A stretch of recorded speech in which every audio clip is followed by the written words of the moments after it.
50 জন রক্তদাতা মানে 100 জন রক্ত দিচ্ছে ধরতে হবে, কারণ এই সময়টা রক্ত দিতে খুব কষ্ট হয়। তবুও যে সমস্ত রক্তদাতা এখানে এসছেন তাদেরকে আমি অভিনন্দন জানাবো এবং কৃতজ্ঞতা জানাবো যে মানুষের পাশে তারা দাঁড়ানোর জন্য নিজেদেরকে নিয়ে মানে এত কষ্ট সহ্য করে তারা রক্ত দিচ্ছেন। আর রক্তের তো কোনো বর্ণ নেই, রক্ত কিন্তু যে কোনো মানুষের রক্ত যার শরীরে দেয়, মানে রামের রক্ত রহিমেরও লাগতে পারে, রহিমের রক্ত রামেরও লাগতে পারে। তাই এখানে কোনো জাতিভেদ কোনো সাম্প্রদায়িকতা কোনো কাজ করে না। এই রক্ত আমাদের একমাত্র মানুষের শরীরেই হয়, কোনো কলকারখানায় রক্ত তৈরি করা যায় না। এখনো পর্যন্ত বিজ্ঞান সে জায়গায় যেতে পারেনি। এটা কিন্তু ঈশ্বরেরই দান, আর সেই ঈশ্বরের দানকে যারা মানুষের মধ্যে বিলিয়ে দিচ্ছেন তারা সত্যি মানুষের পাশে দাঁড়ানো এবং আমি তাদের কর্নিশ জানাচ্ছি।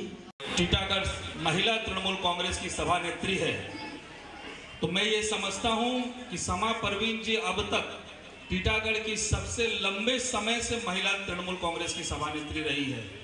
मुझे मालूम है 2010 में इनको प्रेसिडेंट बनाया गया था, प्रशांतोदा लोग मिलकर इनको प्रेसिडेंट बनाए थे 2010 में, और 2023 मतलब 13 साल से ये महिला तृणमूल कांग्रेस की प्रेसिडेंट रही है, बहुत लंबे समय तक रही है। और ये जो कार्यक्रम कर रही है बहुत अच्छा। मैं चाहूँगा कि आने वाले दिनों में अगर इस तरह का कोई कार्यक्रम हो तो महिला सभानेत्री के तौर पे अगर ये सिर्फ महिलाओं का डोनेशन कैंप होता तो मुझे लगता है और ज़्यादा बेहतर हो सकता था और ज़्यादा एक एग्जाम्पल सेट हो सकता था। खैर कोई बात नहीं, उम्मीद करते हैं कि आने वाले दिनों में एक ब्लड डोनेशन कैंप सिर्फ महिलाओं का महिला तृणमूल नेत्री के नेतृत्व में होगा। यही उम्मीद और आशा के साथ जो लोग भी ब्लड डोनेशन कर रहे हैं उनको बहुत बहुत बहुत धन्यवाद कहते हुए मैं अपनी ধন্যবাদ দিই, কারণ ওর মতন ছেলেদের আমাদের দরকার। যারা আমরা তৃণমূল কংগ্রেসের সৈনিক, ও আমাদেরকে দেখিয়ে দিয়েছে ও একটা সাংস্কৃতিক জগতে থেকেও তৃণমূল কংগ্রেসকে কিভাবে এগিয়ে নিয়ে যাওয়া যায় ব্যারাকপুরের মাটিতে দাঁড়িয়ে ও কিন্তু সেটা বারবার প্রমাণ করছে। তাই সবাই সুস্থ থাকবেন, ভালো থাকবেন।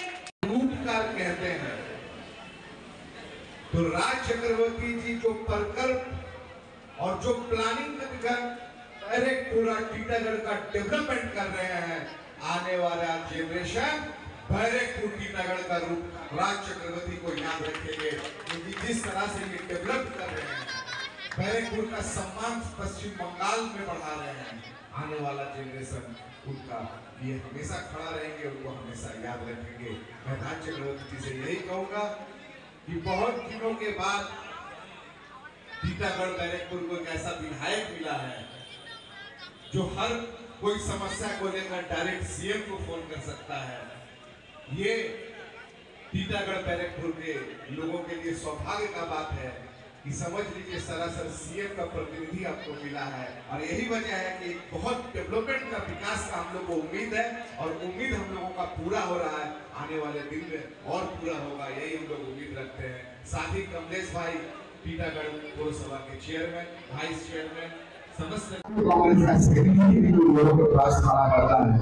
मैं बता देना चाहता हूँ कि जिस तरह इनकी का परवाह करते हुए बॉर्डर में सैनिक तैनात है और देश का सुरक्षा कर रहे हैं, उसी तरह तैनात है और बड़े बड़े कैंप का आयोजन कर रहा है, लोगों की समस्या में उनके साथ खड़ा हो रहा है, और उसी को मद्देनजर रखते हुए उसी प्रेरित होकर हम लोगों का कांग्रेस प्रकोष्ठ ने भी प्रकल्प किया है कि हर विधानसभा हर टाउन में ब्लड डोनेशन कैंप का आयोजन किया जाएगा, और उसका शुभारंभ रविंद्रनाथ टैगोर के जयंती में बैरकपुर से हो चुका है। आने वाले दिन में 21 तारीख को खरना विधानसभा में भी होने वाला है, उसके बाद बोलिया है।